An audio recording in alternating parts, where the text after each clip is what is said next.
Hi guys, Erik Swanson. Hey, today I want to talk to you about overcoming concerns and objections. How do you feel that you're doing at overcoming objections? First of all, let me ask you, are objections good or bad? I believe that they're amazing. Objections are just a request for more information. They're essentially telling us that I'm not saying yes right now. Could you please talk about my favorite person, which is me again, and then re-ask me in a different way? Does that make sense? And most people don't ask in a different way. So let me give you a couple techniques here that I use on overcoming concerns and objections. If somebody says, it costs too much, or I've already got a current provider, or I'm too busy, or whatever the objection is, okay? In fact, stop this tape right now and go ahead and write down 3 objections that you get on a consistent level, consistent basis. Okay, we're back now. So my question is this: if they're asking you, or not a question, let me suggest something to you. What I would suggest is use the GREAT technique. The GREAT technique is something that I use all the time. If anyone gives me any objection, it doesn't matter if it's a price objection, or I've got a current provider, or we have in-house whatever, in-house training, let's say, or we've got an existing provider, or yeah, my best friend's in the business, whatever the case is, or they're too busy. Have you ever done that before? You're calling on a client and they say, well, first of all, never ask them, is this a good time? What are they going to answer? 99% of the time they say, no, can you call me back? So never ask that. But if somebody says, I'm too busy right now, catch me in the beginning of the year, or whatever it is, what I'm going to say is this: that's great. And I'm going to say, I'm so glad that you just said that. Okay, write this down. So if they say, I'm too busy right now, you go, great, that's exactly why I'm calling. Write that down, okay? Great, that's exactly why I'm calling you today. Now, what it's going to do is it's going to shock them a little bit because they've never heard it before. Most sales professionals don't do this. So you want to shock them a little bit and say, that's great, that's exactly why I'm calling. Or, that's great, I'm so glad you just said that it's too expensive. And they're going to say, what? Why? I just said that I can't afford it. And you turn to them and say, I'm so glad you just brought that up. Because, and now you're going to go into what's called feel, felt, found. If you don't know this, why don't you know this? Write this down. It's been tried and tested for years and years and years. I've been doing training for 15 years, and this came out probably 50 years ago. It's called feel, felt, found. And if you haven't heard it, that's fine. Jot this down. I'm going to give it to you right now. I understand how you feel. Okay? Now, don't mess it up. Most people mess this up by saying, I understand how you feel, and then they say, I felt the same way. Do not say, I felt the same way. You don't know the client or prospect. You're prospecting on them. It's a cold call. They don't know who you are right now. So stop saying, I felt the same way. Who cares? They don't care about you right now. They care about who they know. So let's go with testimonials right there. So again, here's the feel, felt, found. I understand how you feel. Other people had felt the same exact way. You see how that works? So I understand how you feel. Other people had felt the same exact way. In fact, write down in fact, and then ... and put down an underline, let's say for a name. You're going to put in a name there.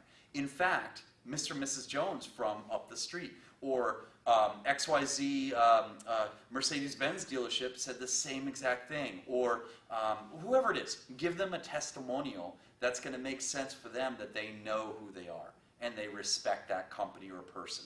Make sense? So, we cost too much. I'm so glad. That's great. I'm so glad you just brought that up. In fact, I understand totally how you feel because not only, excuse me, let me back up. Because, I just lost my train of thought. I understand how you feel.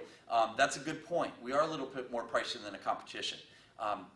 Other people had felt exactly the same way you did. In fact, Mr. and Mrs. Jones, who had referred me to you, said the same exact thing the very first time that I called on her as well.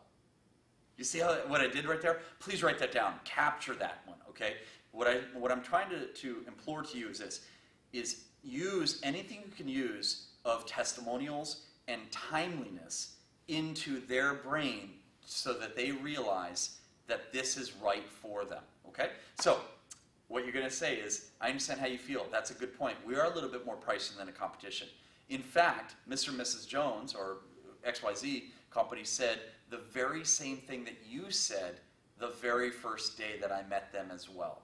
What am I doing there? The very first day that I called on them, this is the very first day I'm calling on this person as well. Make sense? So there's a correlation there. Okay, now you're going to go into found. So I understand how you feel. Other people had felt the same way, and you give a testimonial of who it is and timeliness. But after working with us for X amount of time, you know what they found is they found that we exceeded their expectations, and now we are their constant client for life, or a constant vendor for life. Make sense? So I understand how you feel. Other people have felt the same way. Put it in there with testimonials, and then go into, but what they've found after working with us and bringing us on and utilizing our services, whatever your industry is, right? You fill in the blanks there. They had found that not only do we exceed their expectations in this area, but we are also able to help them out with this area. And you add another area of expertise, such as we also help them out find their dream vacation home as well, or their, whatever it is, whatever your niche market is, what industry you're in. Make sense? Okay, now I want to share another idea on overcoming objections. It's a 5-step formula on overcoming concerns and objections. Write these down. I'm going to go real fast. Here we go. Number 1.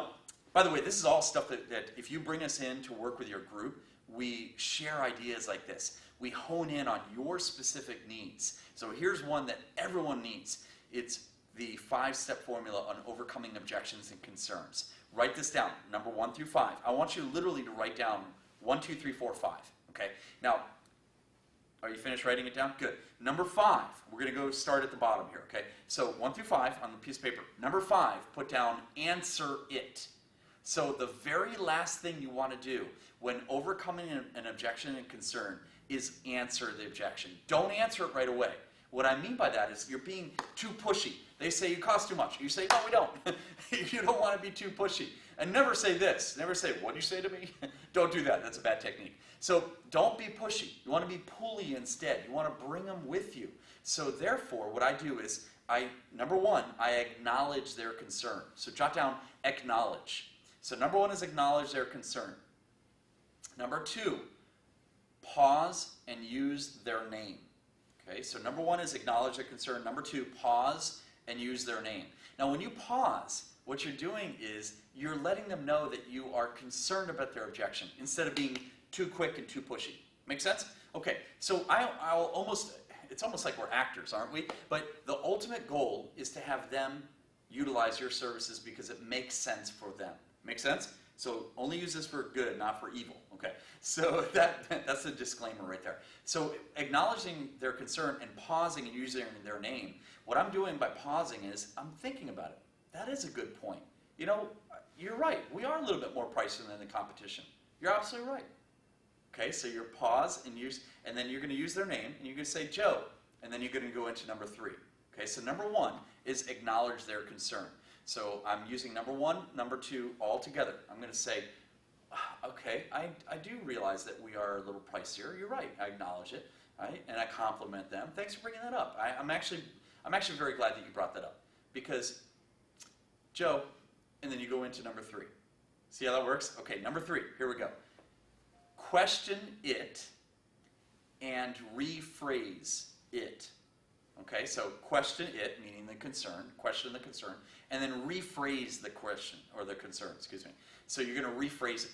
So if they say it costs too much, let's say, I'm going to turn to them and say, you know what, Joe, you're absolutely right. We're a little bit more pricey than competitors. I've seen people have them a lot cheaper than us. You kind of get what you pay for, obviously. But let me ask you a question. So this is number 3, right? Let me ask you a question.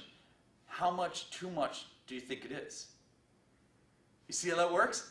How much too much do you think it is? I just rephrased the objection of cost right there. Now, number 4, I'm going to go ahead and do this statement right here. Ready? Spell it out. I'll spell it out for you. Write this down. S-H-U-T-U-P. You just gotta shut up. You gotta be quiet. Number 4 is be quiet, okay? So number 1 is acknowledge. Number 2 is pause, use their name. A lot of people forget people's names out there. Use it on a consistent level. It's amazing what it does and lets them feel very warm and fuzzy and relaxed. So use their name, okay? Number 1 is acknowledge. Number 2, pause, use your name. Number 3, question it. Rephrase the question so you understand. You can even say that. So if I'm understanding you correctly, it's not this, it's that. Is that correct? So whatever that is in your niche market, of course. But if it's just who knows? It might just be a small little detail that you need to switch around. Maybe it's a deliverable. Maybe it's the neighborhood. Maybe it's something that you can just switch around just slightly, and they're still your client for life. Okay? Number 4, be quiet when you ask that number 3 question. Okay? Number 4 is be quiet. They're going to give you telltale signs, and you're going to listen. You're going to take mental note, and then you're going to answer their objection by putting at least 2 or 3 of the words that they used on number 4. I hope you followed that. Okay, so number 5 is answer it. So you're going to go back and answer their objection by intermingling the words that they used. It's called mirroring and matching. You're going to mirror and match them by using some words that they used in number 4 when you're being quiet and listening to them give you the reasons. Okay, so this is Erik Swanson. I appreciate you being here in this quick video clip. There's more to come, obviously. We would love to go ahead and host a training workshop with you and your company. Just have us in. If you have a team of sales professionals or entrepreneurs or business owners, a networking group, anybody who really can benefit from goal strategies, time management, prospecting, attitude, closing skills, handling objections, everything that we teach, please have us come in. We'd love to go ahead and work with your team. Thanks so much, Erik Swanson.